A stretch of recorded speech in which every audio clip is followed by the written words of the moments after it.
स्वागत है आपके अपने यूट्यूब चैनल ब्रिजेन एजुकेशन में। आज हम आपके लिए एक बेहतरीन वीडियो लेकर आए हैं जो एक बेसिक वीडियो है। इसमें हम आपको रासायनिक सूत्र बनाना बताएंगे। एक बेहतरीन तरीके से आपको रासायनिक सूत्र बनाना बताएंगे, आपको समझ में भी आएगा। अगर आप वीडियो को लास्ट तक देखेंगे तो आप बेहतरीन तरीके से इसे जान सकते हैं। इसमें यहाँ पर मैंने क्या रखा है, एक धनायन एक ऋणायन वाली टेबल बनाकर रखी है। इन्हीं के माध्यम से हम रासायनिक सूत्रों को बेहतरीन तरीके से याद कर सकते हैं। इनको आप कॉपी में ज़रूर नोट कीजिएगा, फिर इसके बाद वीडियो देखिए लास्ट तक।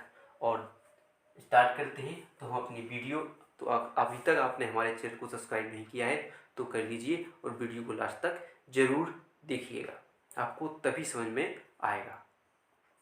ठीक है, तो देखते हैं। तो सबसे पहले हम देखते हैं हमें रासायनिक सूत्र बनाने के लिए किस किस की आवश्यकता होती है। तो यहाँ पर हमें देख सकते हैं एक धनायन और एक ऋणायन की आवश्यकता होती है। किस किस की? एक धनायन और एक ऋणायन। तो यहाँ पर लिख सकते हैं कि एक तो होती है हमें धनायन की आवश्यकता और उसमें क्या जोड़ा जाता है, एक ऋणायन जोड़ा जाता है। और एक किसका निर्माण हो जाता है, यौगिक का। किसका निर्माण होता है, एक यौगिक का। दो चीजों से मिलकर किसके निर्माण होता है, यौगिक का। यानी एक धनायन और ऋणायन से मिलकर किसका निर्माण होता है, यौगिक का निर्माण होता है। तो इसी यौगिक के बारे में हमें जानना है और इसके नामकरण और इसका सूत्र बनाना हम बेहतरीन तरीके से जानेंगे। तो चलिए देखते हैं ऋणायन।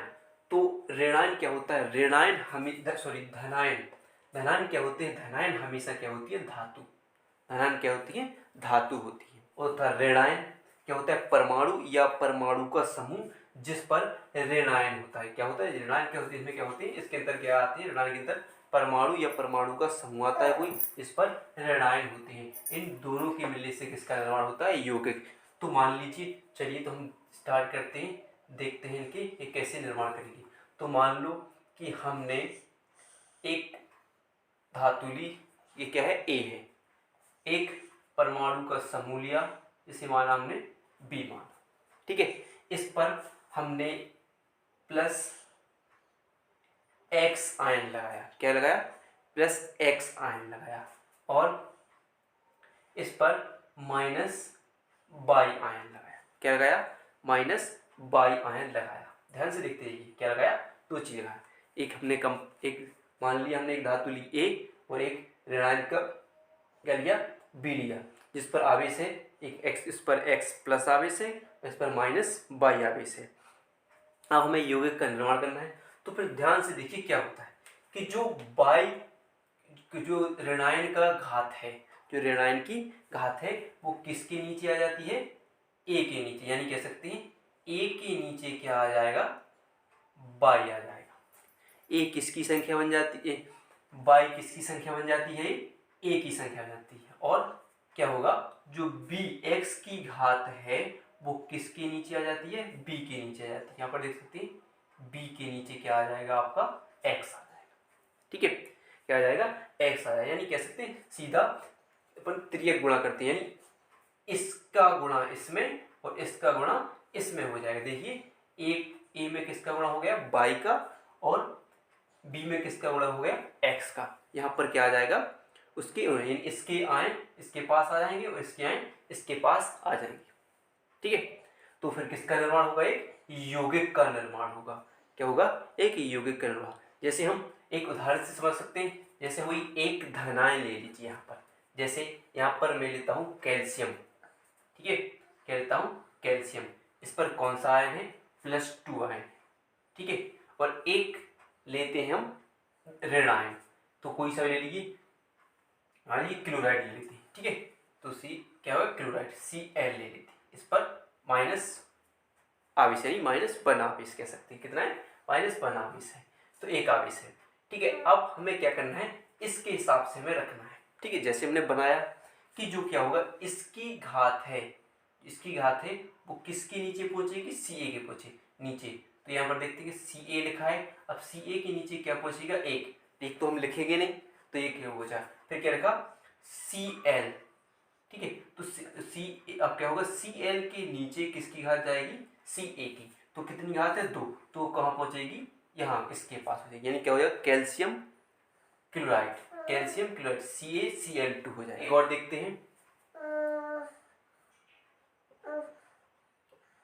सोडियम, क्या लेते हैं सोडियम, और लेते हैं सोडियम सल्फेट SO4 लेते हैं, ठीक है SO4 कितना है इस पे घात 2, एक Na+ लिया और SO4 माइनस लिया, SO4 -2 लिया, तो अब वही होगा, क्या होगा जो इसकी घात है वो किसके नीचे जाएगी Na के पास, तो Na हो गया, Na के पास कितनी पहुंचेगी 2, माइनस प्लस से कोई मतलब नहीं कि यहाँ पर ये माइनस वाला आएगा नहीं, जो है वही वही आ जाएगा यहाँ पर, जो घात है कितनी सिर्फ संख्या से मतलब, तो कितनी संख्या है 2, तो ये किसके नीचे पहुंचेगी Na के नीचे। अब Na के पास कितना है 1, तो Na कहाँ पहुंचेगा किसके पास,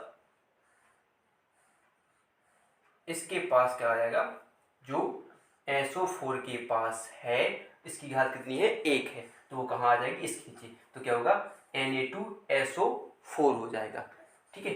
ऐसे ही और एक आध और देखते, इससे हमने बोला मैग्नीशियम Mg लेते हैं, Mg+2, ठीक है मैग्नीशियम। अब देखते हैं कोई भी जिसे बोलते हैं Cl लेते हैं, Cl लेते हैं, ठीक Cl लेते हैं, तो बस Cl-1 हो गया, तो क्या होगा बस इसकी घात किसके नीचे जाएगी Cl के नीचे, और इसकी घात इसके नीचे जाएगी, तो देखेंगे Mg है, तो Mg के पास घात कौन सी आएगी 1 आएगी, तो 1 यहाँ पर हम लिखेंगे नहीं, और Mg इस पर लिखेंगे Cl, तो Cl की घात कितनी है +2, और वो कहाँ पर जाएगी Cl के पास जाएगी, यानी MgCl2 हो जाएगा। इस प्रकार होते हैं। अब ऐसे ही हम कई ऐसे हम बना सकते हैं, पहले हम एक धनायन लेंगे और एक ऋणायन लेंगे, फिर दोनों की जो ऋणायन की घात हुई किसकी संख्या धनायन की संख्या, और धनायन की घात हुई वो ऋणायन की संख्या होगी, यानी ये आप इसको ध्यान रखे चलिए, इसी के हिसाब से आप रखते चलिए, ठीक है। अब हम यहाँ पर कुछ हिंदी में सूत्र नाम लिखते हैं और उनको हम ऐसे उनके सूत्र हम बनाएंगे, तो एक हम साफ करते हैं और फिर देखते हैं। जैसे अब सबसे पहले हम एक नाम लिखते हैं, सोडियम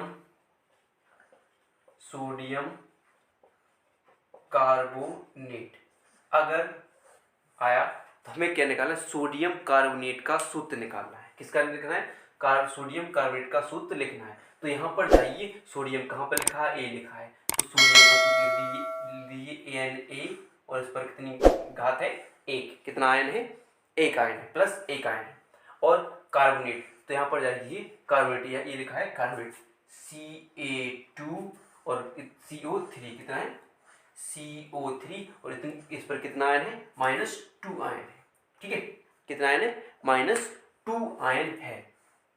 अब देख सकते हैं जो बस वही कीजिए जो है यहाँ पर हमने लिखा है कि जो Na का आयन है वो किसके पास पहुंचेगा CO3 के पास, और जो CO3 का आयन है वो किसके पास पहुंचेगा Na के पास। तो क्या होगा Na होगा, Na के पास क्या आ जाएंगे 2 आ जाएंगे, और CO3 के पास क्या आ जाएगा माइनस, जो आयन था वो यहाँ पर प्लस आयन था वो कहाँ पर बचेगा C के पास। तो क्या बनेगा, सूत्र क्या बन जाएगा हमारा, और सूत्र क्या बन जाएगा Na2CO3। किसका सूत्र बन गया, इसका सूत्र सोडियम कार्बोनेट का सूत्र क्या होगा Na2CO3 होगा, ठीक है।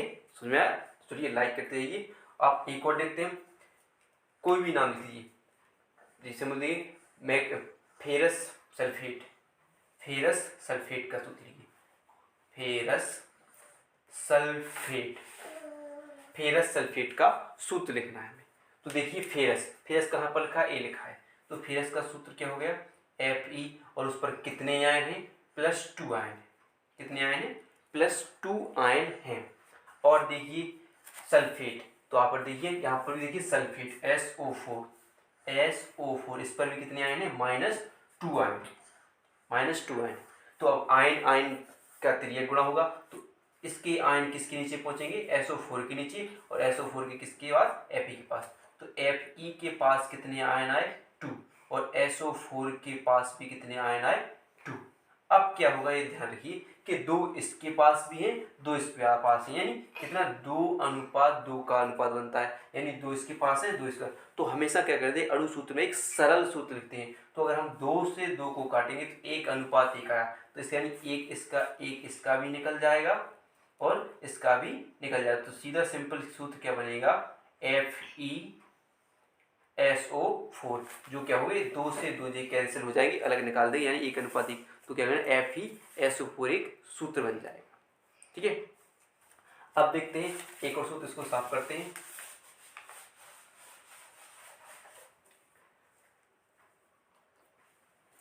अब देखते हैं जिंक क्लोराइड, जिंक क्लोराइड। अब किसका सूत्र देखते हैं, जिंक क्लोराइड। तो यहां पर देखिए आप जिंक, तो जिंक का सूत्र क्या है Zn, और देखिए यहां पर लिखा है जिंक, तो Zn, इस पर कितने आयन हैं, +2 आयन है। ठीक है, अब क्लोराइड, तो यहां पर देखिए क्लोराइड ए है क्लोराइड Cl, इस पर कितने आयन हैं, -1 आयन है। तो आप कीजिए क्या होगा कि Zn के पास किसके आयन आएंगे, किसके आएंगे, Cl के, तो Cl एक है, Cl पर आयन एक है, तो क्या होगा एक ही रह जाएगा। और यहाँ पर क्या है Zn और Cl के पास किसके आयन जाएंगे, Zn की, तो Zn के आयन कितनी है 2, तो वे किसके नीचे पहुंचेंगे Cl2 की, तो क्या होगा ZnCl2 उसके आयन हो जाएंगे। ठीक है, अब ऐसे हम देखिए पोटेशियम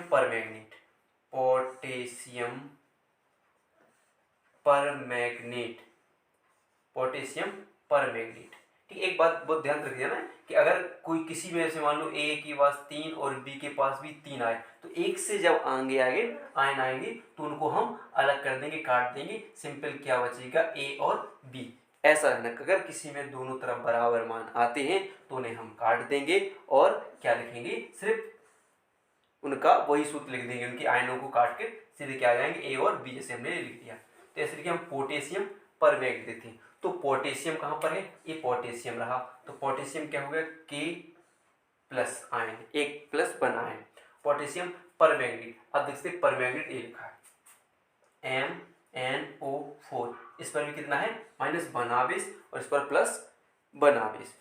अब क्या होगा, इसका वही होगा कि K के पास किसका आयन आएगा, MnO4 का, तो कितना है 1 है, और इसके और MnO4 के पास किसका आयन जाएगा, इसका 1 आयन जाएगा। तो एक दोनों तरफ 1 हो रहे, यानी हम लिखेंगे नहीं, सीधा क्या सूत्र है कि MnO4 क्या होगा, पोटेशियम परमैंगनीट का सूत्र हो जाएगा।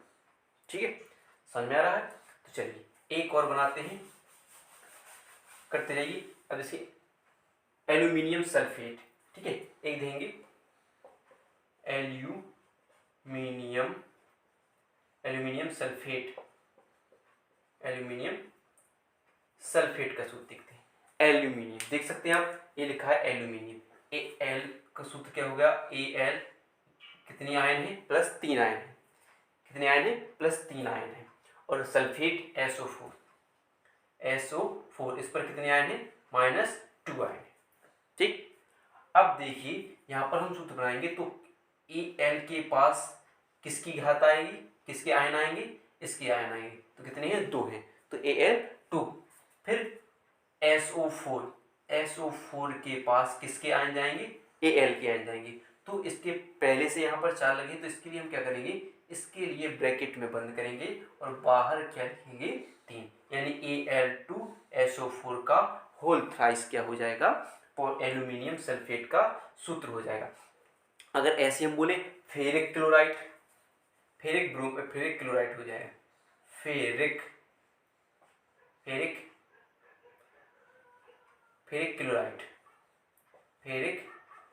क्लोराइड।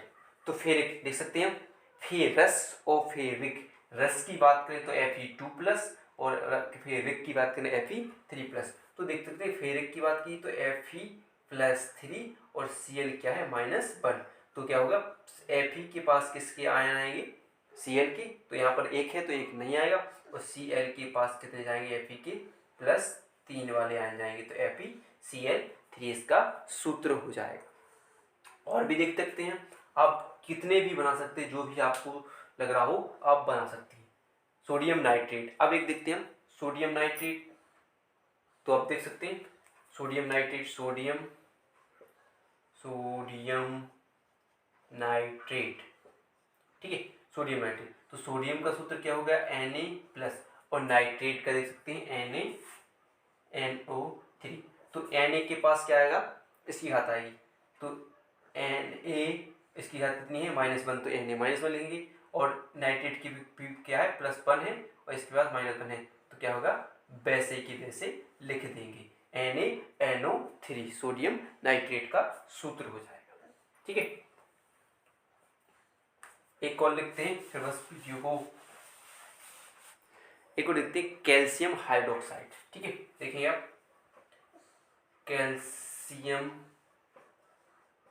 हाइड्रोक्साइड, कैल्शियम हाइड्रोक्साइड, तो कैल्शियम देख सकते हैं आप, कैल्शियम ए रहा, तो कैल्शियम +1 हाइड्रोक्साइड ए रहा, OH आयन, तो देख सकते हैं के पास इसके आयन, तो एक आयन है तो एक लिखेंगे नहीं, और OH के पास इसके आयन, तो ये लिखेंगे, यानी सूत्र क्या हो जाएगा KOH हो जाएगा। अब देखिए कैल्शियम हाइड्रोजन सल्फेट, इसे लिखेंगे हम सूत्र कैल्शियम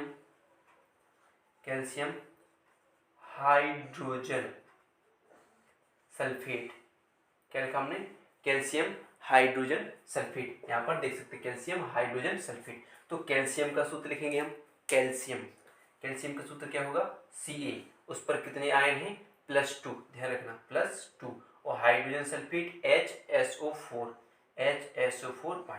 ठीक ये होगा। तो हम यहाँ बनाएंगे, तो इसका आयन इसके पास जाएगा, इसके आयन इसके पास जाएंगे, तो देखिए CaH क्या होगा HSO4 का होल ट्वाइस, CaHSO4 का होल ट्वाइस क्या हो जाएगा, इसका सूत्र हो जाएगा। ठीक है, आप देख सकते हैं कोई सा भी अगर कैल्शियम हाइड्रोजन सल्फेट बनाया जाए तो यहाँ पर जी यहाँ लिख देंगे सिल्वर नाइट्रेट, तो AgNO3 सिल्वर नाइट्रेट हो जाएगा, कि दोनों पर प्लस बनवा से। ठीक है, ऐसे कोई सा भी कोई बोलेंगे तो साफ करते हैं। देखिए मैग्नीशियम ऑक्साइड,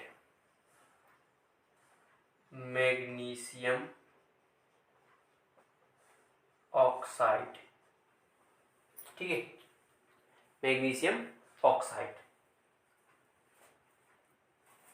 ठीक है, तो मैग्नीशियम का क्या हो गया Mg, देख सकते हैं आप क्या है मैग्नीशियम Mg+2, ऑक्साइड का क्या होगा O, यानी ऑक्सीजन वही होगा, ऑक्सीजन का होगा O, इसके ऊपर कितने होंगे -2, तो क्या होगा इसका Mg के पास किसके आयन आएंगे ऑक्साइड के, तो कितने होंगे 2, और O के पास किसके आयन जाएंगे तो 2। और अभी हमने बताया कि अगर एक से आयन हो दोनों नीचे का, तो उनको क्या कर देंगे कैंसिल कर देंगे, सीधा क्या लिखेंगे MgO, इसका सूत्र हो जाएगा। ठीक है, अगर वीडियो आपको पसंद आई हो तो वीडियो को लाइक, चैनल